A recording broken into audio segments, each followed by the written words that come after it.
Olá, eu sou Natan, sou Managing Director aqui no banco, dentro da área do banco de investimentos. Hoje a gente está com o Fernando Passalio, CEO da Copasa, empresa de água e saneamento do estado de Minas Gerais. Fernando, é um prazer estar aqui contigo, tipo, aí falar um pouquinho sobre a companhia, falar um pouquinho sobre o momento dela. Tivemos a notícia ontem, obviamente, todo mundo acompanhou, da aprovação da PEC na Assembleia Legislativa de Minas, pavimentando aí o caminho para a privatização. Esse é, obviamente, um tema importante. Mas a gente queria muito falar contigo também sobre o momento da companhia e tudo que ela vem fazendo no lado de sustentabilidade, no lado de reuso de água, de economia circular, como que a Copasa tem sido um agente promotor de segurança hídrica no estado de Minas Gerais, principalmente no norte, no Vale do Jequitinhonha, que é tão carente dessas soluções. Trazer criatividade, usando tudo que a Copasa tem de melhor. Então, obrigado mais uma vez pelo tempo, para estar aqui com a gente. É um prazer estar aqui. Pois bem, Natan, é uma honra estar aqui. Eu inicio dizendo que o caminho que a gente vem percorrendo ao longo dos últimos meses é naquela linha de fazermos uma empresa mais competitiva, uma empresa mais com seus processos mais eficientes e, obviamente, com melhores resultados também. E nós estamos numa crescente. A empresa tem cada vez mais aumentado o seu volume de investimentos, e isso a gente sabe que é extremamente importante no cenário em que nós temos o marco do saneamento com regras e metas impostas para 2033. Né? Eu até falo que o único setor da economia obrigado a crescer por lei é o setor do saneamento básico. Então a Copasa está totalmente imbuída de ter este crescimento, de atender à universalização dentro de um panorama de sustentabilidade. Eu mencionei que a gente queria falar muito sobre o momento da companhia e parte desse momento é esse trabalho incrível que vocês têm feito de economia circular, inclusive com algumas empresas da região, Metal Cedar é um, no trabalho que vocês fizeram com a Perambe Energia é outro, inclusive vocês foram premiados por esse último, né? Conta um pouquinho sobre esse trabalho que vocês têm feito e esses projetos. Interessante essa pergunta, porque é um projeto que nos orgulha muito. Nós iniciamos identificando que existia uma demanda por água não potável de indústrias. E a Copasa, dentro do seu processo de tratamento de esgoto, nós temos ali essa água que a gente, por melhor que ela seja tratada, nós acabamos devolvendo ela à natureza. E foi esse match. A gente conseguiu identificar, por exemplo, a Metal Cedar e agora a Aperam, que vão utilizar essa água do tratamento de esgoto, sendo bem simples mesmo na explicação, essa água do tratamento de esgoto para, por exemplo, a Aperam fazer a irrigação de eucalipto. Vamos imaginar que esse eucalipto não é para consumo humano, ele vai para uma carvoaria depois, então não há nenhum tipo de risco e não há nenhum tipo de necessidade de utilizar a água dos mananciais, água potável que poderia estar servindo à sociedade, aos seres humanos, num processo de irrigação desse tipo. Então foi o casamento perfeito. Nós fizemos, a Copasa, ela passa a fornecer, ela vende, é uma receita nova, ela vende essa água para a indústria utiliza essa água internamente. No momento que a indústria deixa de captar água nos mananciais, ela passa a deixar mais água disponível.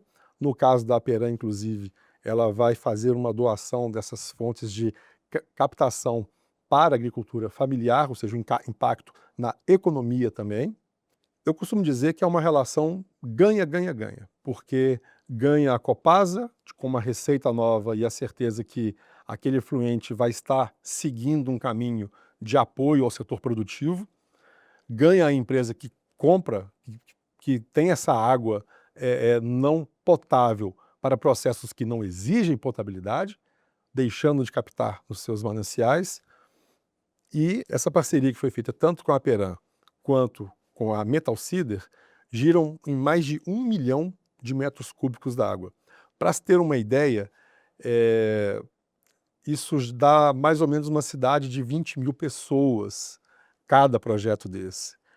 São quase 1.000 piscinas olímpicas. Ou seja, quase 40.000 pessoas beneficiadas né, que seriam o equivalente da demanda dessa água. Exatamente, de pessoas que teriam essa água, essas pessoas passariam a ter mais água potável, e as indústrias teriam, tanto a Copasa quanto as empresas que estão comprando aí essa água de reuso, poder avançar aí num processo mais verde, num processo mais sustentável. Temos sinalizações aí tanto, né, dos atuais players que a gente fez parceria, de aumentar essa essas parcerias para outras sedes, para as outras unidades também. Ou seja, a Copasa criou uma linha nova de receita onde talvez antes houvesse um custo.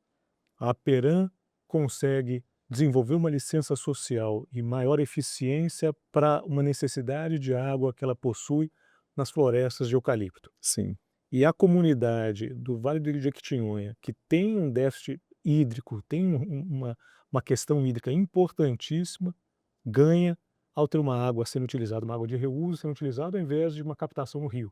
exatamente. Um ponto interessante é que essa água de reuso, ela tem um alto poder fertilizante, que é exatamente o que a Aperam, por exemplo, vai precisar para fazer a irrigação, né, da sua plantação de eucalipto. Então, a água que a gente vai fornecer de reuso, ela é mais importante, mais útil, mais rica em termos de nutrientes do que a água potável, que poderia estar favorecendo pessoas, né, e colocando aí à disposição da sociedade.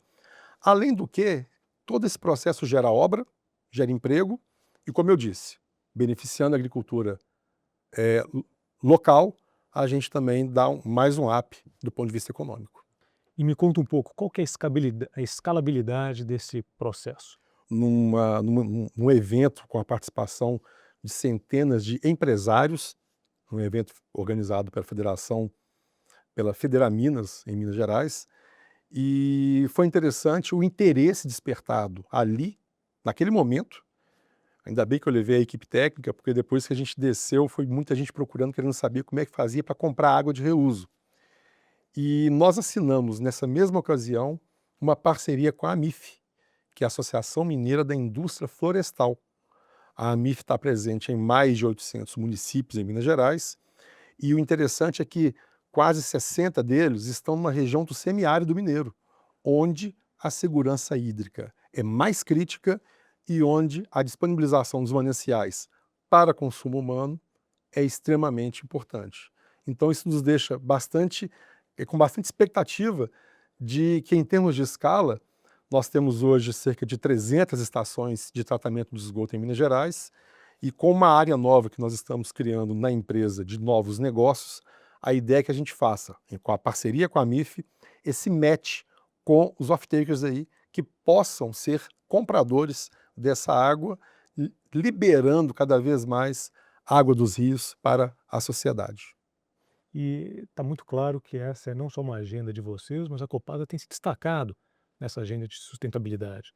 Quando você olha um pouquinho para esse tema dentro da companhia, o que você vê como próximos passos? Como é que essa agenda permanece e se perpetua dentro da companhia? Sim, é o que eu falo, nós temos hoje DNA de sustentabilidade na veia. Hoje a Copasa, por exemplo, a revista Time colocou a Copasa dentre as 500 maiores empresas do mundo em crescimento sustentável. E nessa lista, nesse ranking, nós somos a primeira em saneamento básico, que nos torna a melhor empresa do mundo, segundo a Time, em relação a crescimento sustentável. E estamos também com a certificação ISE B3, que também é um processo altamente auditado, em que a empresa passa por todo um processo de escrutínio, em que são validadas ações de sustentabilidade. E ESG é uma empresa que tem diversidade, respeita, dá oportunidades. Então, a gente tem isso como meta, como DNA e como entrega. Fernando, é um prazer a gente poder conversar. E quando a gente ficou sabendo desse prêmio, e você e eu nos falando, eu falei, poxa, a gente ficou tão orgulhoso, né, como brasileiros, né, tão bem impressionados com o que vocês fizeram. A gente falou assim, poxa, a gente tem que dar voz a isso, né, a gente tem que conseguir colocar luz nesse debate.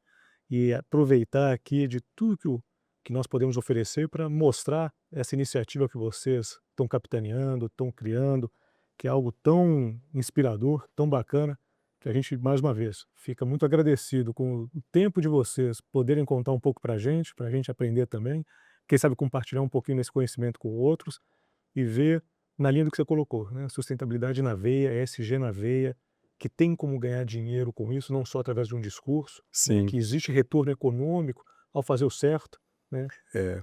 Eu acredito que a transição, a gente precisa de os números têm que estar verdes para a transição ser verde.